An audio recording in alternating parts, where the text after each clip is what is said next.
Good morning. Welcome to Presence of Light with charlierivermanbergeron here on the day after Thanksgiving in America. And I welcome you all to this beautiful morning. It's sunny and bright, and here on the southwest coast of Maine, where winter is becoming more in effect every day. And we count down to the winter solstice, and then we change the length of our days once again when we just begin again. So welcome. I see some people arriving, or at least some numbers are clicking over here in the corner, which is always a good sign that I'm being seen and heard, or at least being recognized. 33, beautiful. I love when I see 33. It's a wonderful, it's a magical number. So today's talk really stems from my celebration of what in America we call a day of Thanksgiving. And I usually don't reflect on the history of the day because it's a very painful experience at all levels. And even though we are guided to express our thanksgiving of all the wonderful things about it, it brings up ancient pain and suffering on all aspects of the day. And while we recognize the abundance and the gifting of one group of people to another and honoring that celebration, the real story is greater than just that one meal. So true is our life, so much more than what we think we are. So today's topic is to thank your true self. And for many of us, we're just beginning to learn and to understand who that true self is. Good morning, Angelica. Blessings, dear heart. So this true self, who is this true self? And how do we access it more clearly? So as I wrote my show notes this morning, they became very brief because I realized that my experience yesterday was more profound than I could put into words. And so I'm going to allow it to unfold. Was my beginning. I woke up with no power in my home. And I was not distressed about that at all. I was actually embracing it.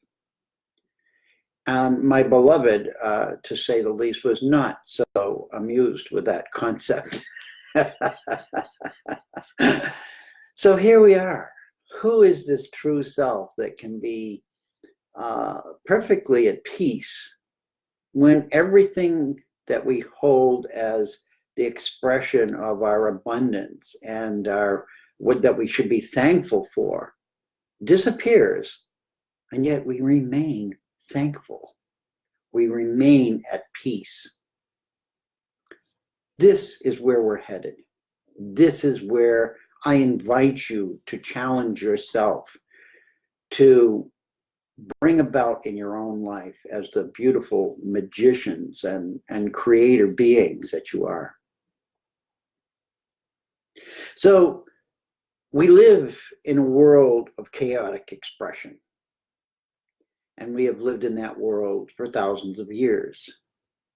And yet somehow we need to be able to muster the feeling within us to say thank you.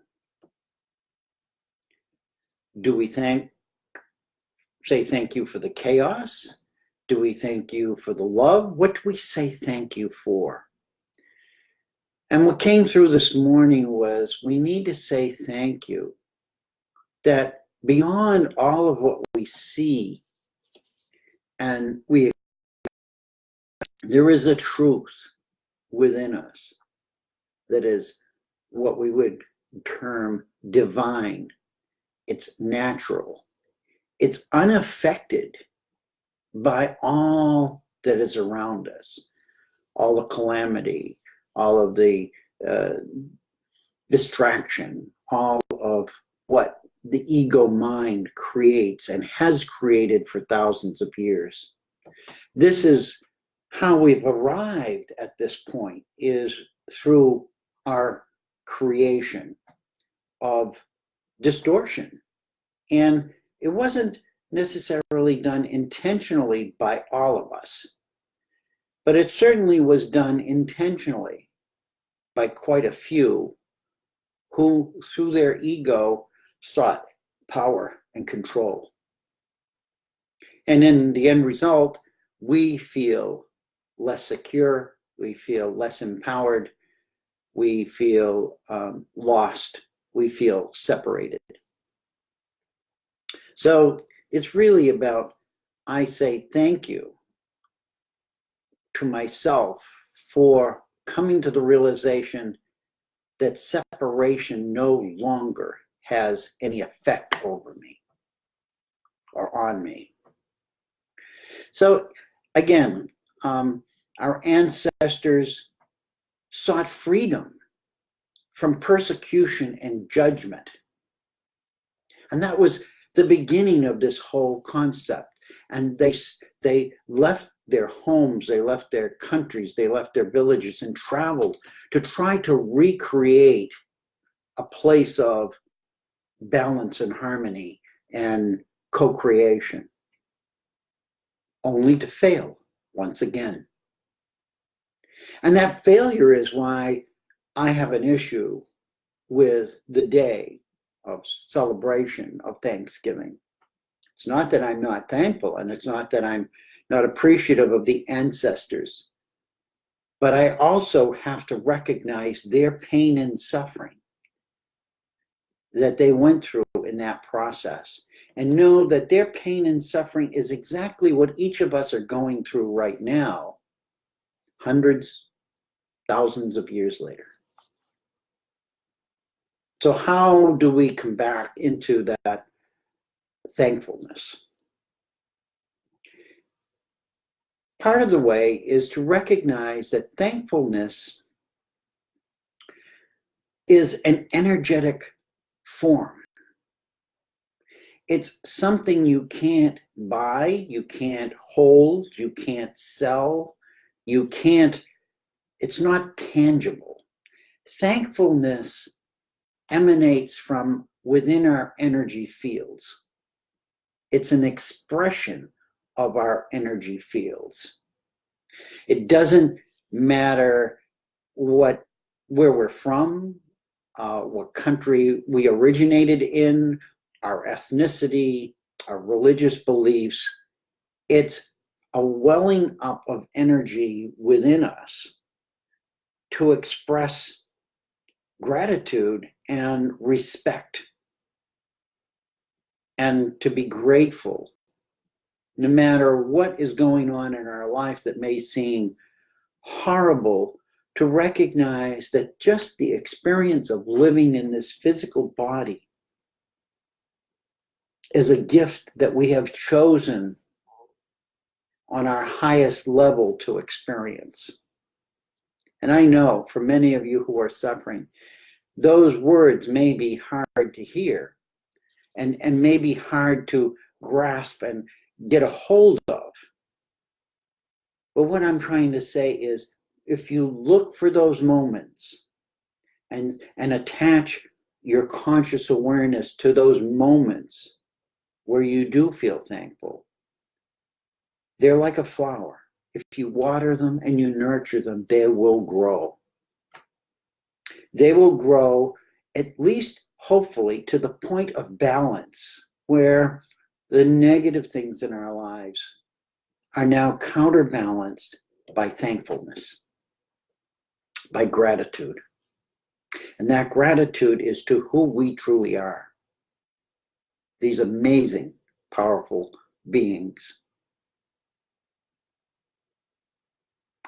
To be thankful for the abundance that life has to offer, even when we may not think we're very abundant.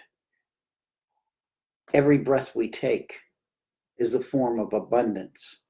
Every breath we give back to the earth is a form of abundance. I was thinking this morning that as I breathe in all of life. That air that I breathe is a compound form of everybody's breath, no matter what they're experiencing. And when I exhale, I can exhale it with joy, with gladness, and a beneficial thought for others to breathe in. And just a simple act of our breathing can lift us to a level of consciousness where we tend to set aside the problems, the issues. This is why meditation works. This is why sitting in silence works. Just focusing on the in-breath and the out-breath.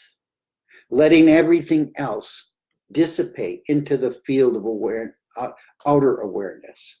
And we build this field of inner awareness, our energy field of compassion.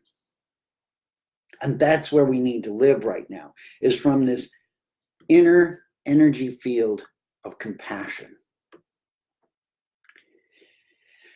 So here we are at a time when in our consciousness, we could remember very clearly that our thoughts of separation are what is becoming manifested. It's how we focused on what I call the original sin, which is separation. It wasn't so much about two human beings, Adam and Eve, or masculine and feminine, although those were aspects. It was the moment where they chose separation. They chose to recognize separation. Perhaps it was the moment when the apple was removed, separated from the tree, instead of waiting it to fall. That power of separation, that I have the power to separate. It could be as simple as that. And from that, the ego mind of the human has unceasingly found ways to separate itself from nature and life and create this world where today it's called Black Friday, where they shop themselves insanely and put themselves deeper into debt so that they have to work harder and experience more stress in order to recover. If you went to the psychiatrist and said you were doing this behavior, I'm sure they would have something very profound to tell you if they could see beyond what we've accepted as normal human behavior. So, before the separation, everything was peaceful and natural. When I say peaceful, yes, there were animals eating other animals and etc. I understand that. But the whole energy field was one of acceptance, that those who were being eaten on some level understood that there was a reciprocity, there was a flow. My next line here is flowing yet serene. So even in the process of life and death, there was a serenity that we no longer have anymore. Right now, everything is agitation. Everything is filled with chaotic expression. So here we are, in the midst of all of this, It's our true self that arises occasionally in the midst of all our suffering. And in that few moments, those few moments of awakening in the morning, or just seeing a peaceful sunset, or whatever brings you to that piece of peace. I love it, piece of peace. That's when you become, for a moment, who you truly are. And if you seek it, you will find it more and more and more. And you can find it even in the midst of the shopping queue before you leave the store. Because your true self is available to you always. It's only been through the entrainment of our minds that tells us that we can't access that. You can't do that here. This is not allowed. And as long as we believe those stories, it's not going to happen. So do we continue in our journey believing the stories that were created out of separation? Or do we start to rewrite the stories back into the harmony and balance of the collective whole, which each one of us are a unique and individual breath of life? So I'm going to read, so what have I got for comments? Okay, Shivam, a soul that carries empathy is a soul that has survived enormous pain. How beautiful is that statement? Thank you. Each one of us have suffered enormous pain. Whether we can see it or not. And yet in that moment, the lotus opens. Because to live there and stay there, we remain in the mud. And it's our rising out of the mud that we're doing right now. The collective mud of thousands of years of humanity forgetting and choosing to forget who and what they truly are. The manifestation in form of the divine. A little note here I wrote. A Thanksgiving, it's a feeling of Thanksgiving we arrive at. A deeper inner satisfaction and completeness. An energy of wholeness and deep calm.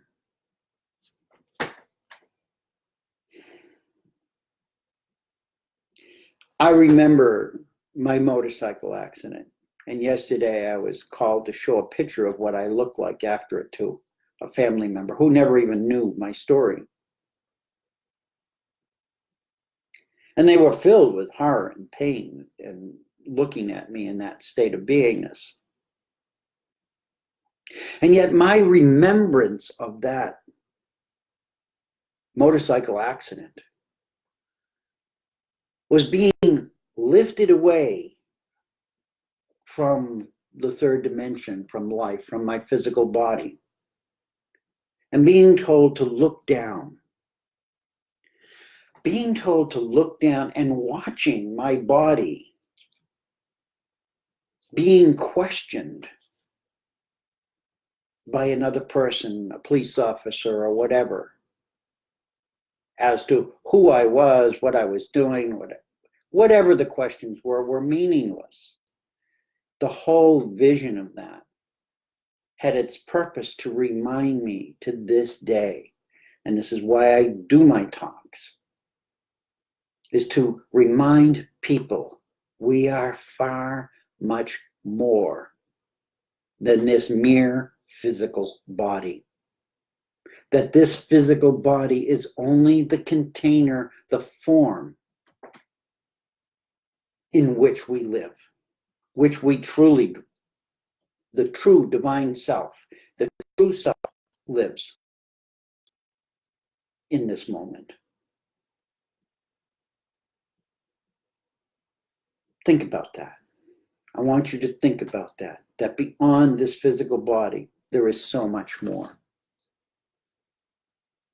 And all of this is layers upon layers of busyness and exploration of being here in these physical bodies, which has denied us the possibility of remembering who we truly are. And that's what this Thanksgiving Day yesterday was for me, and it's still flowing through me today, is to remember that this is an amazing gift at the top. In order to embrace each other fully in love, we must humbly accept and thank our true self.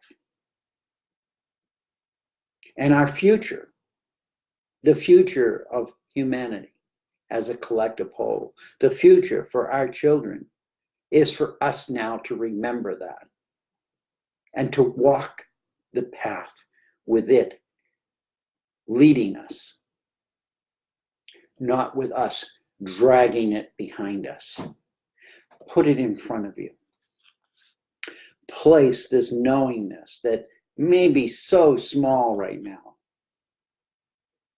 as a candle, a small little birthday candle.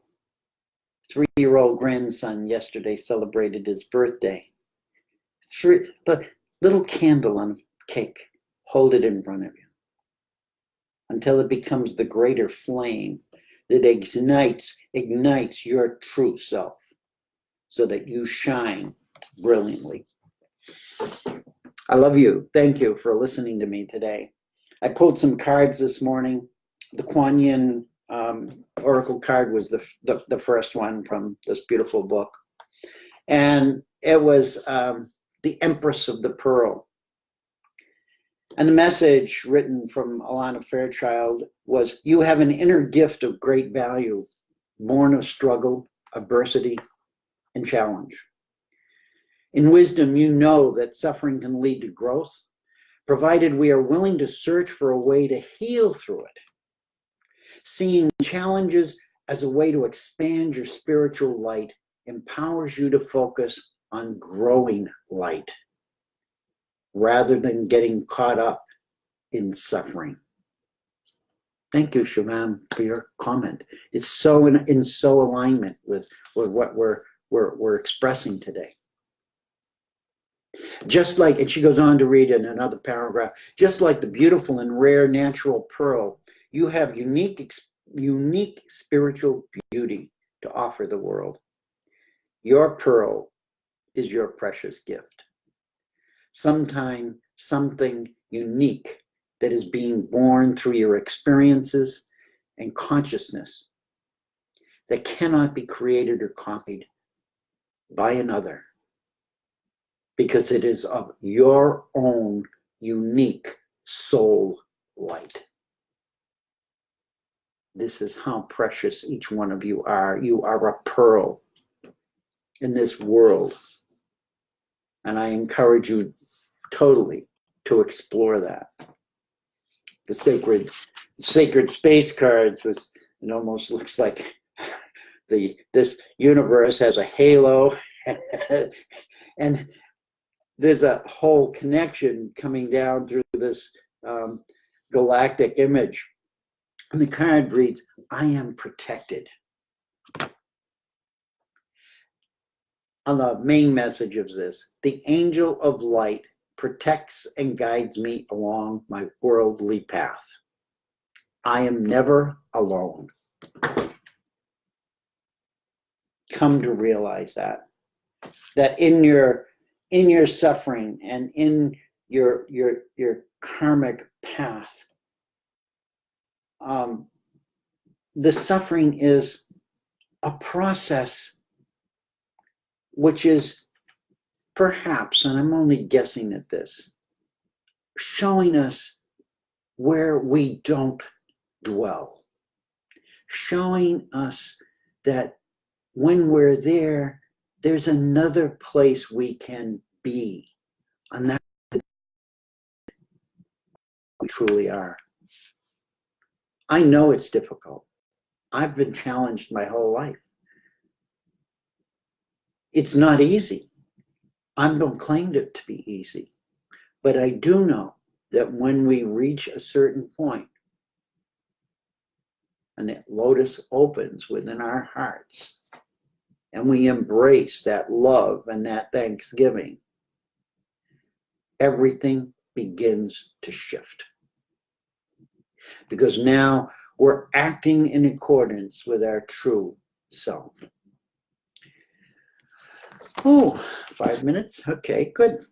I'm doing well this morning. I'm staying on purpose. I'm staying on point, and I have these wonderful gifts to share with you. So this is the Animal Spirit Guidebook.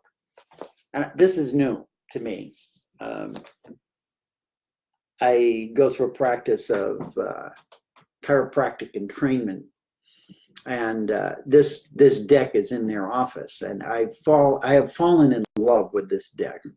A, because I love animals, and B, because I realize that they are messengers, that they dwell on this planet along with us.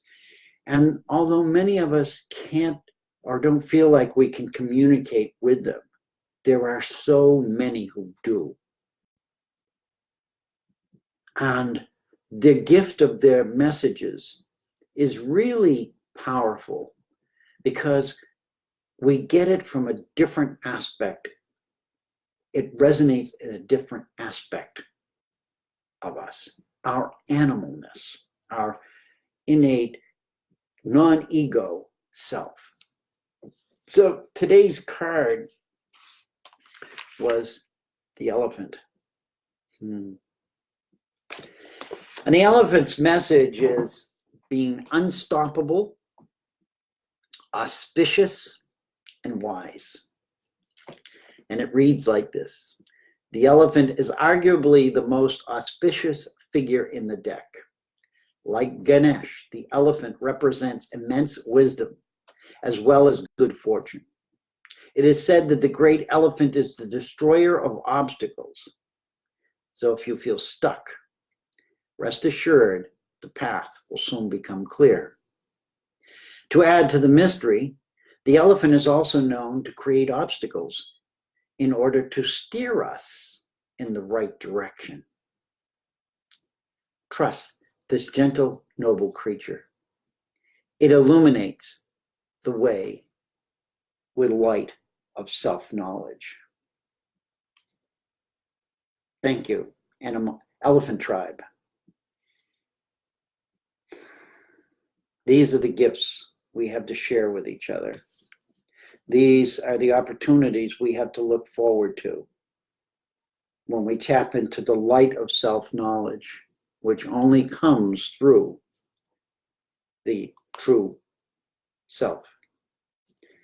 As I close, I have this lovely book, I Am Boundless by Elise Ciara. It was rewritten into English, as he is trying to think, he's a mystic from Eastern Europe. I'm not exactly sure where. And this person has transcribed his messages and poems into English. And so as we talk about the true self, we can also see the opposite of the true self is our ego. And it's not to dismiss the ego. The ego is a very important part of who we are. It helps us to function in the world. But we've given it too much power and we've relied on it too heavily. And it's easily distorted by others' energies and by those who want to control others. So it's not only our strength, but it's also our greatest weakness. And this poem from him is, "Bring your ego to the light." Bring your ego to the light. in complete freedom, for it defines itself when it encounters life. The ego is the fruit of yesterday, searching for pleasure and dissatisfaction or satisfaction, rejecting what it dislikes constantly and obsessively. By simply becoming conscious of it, its energy is dissipated. With each encounter, it is weakened and loses its hold. In this state, it becomes a shadow. Finally, it vanishes and perishes, annulled by integration.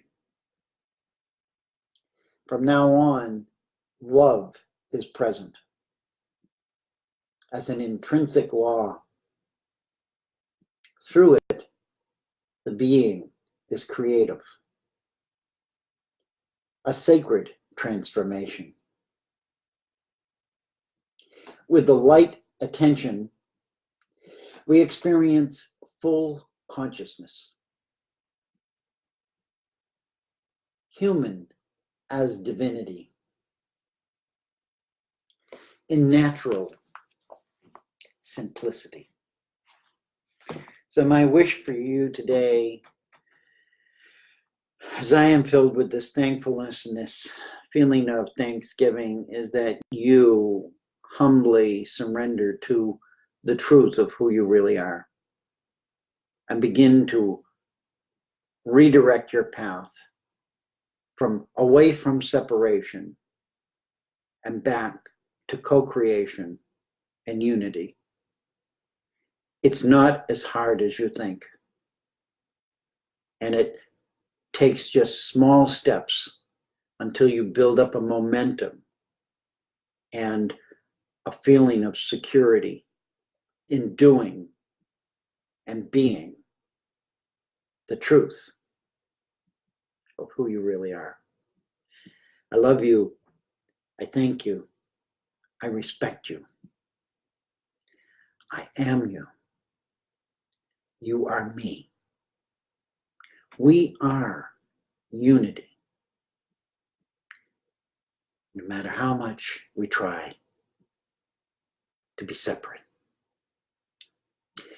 Blessings from my heart to yours. May you have found some wisdom and some gentleness in my words and my effort here to be with you and bring us all back together. I love you so much. It's easy for me to say now. I can look you in the eye and say, I love you. And when we get to that point, everything else just moves out of the way. You have a great week. Be who you are. I'm looking forward to seeing you. Bye-bye.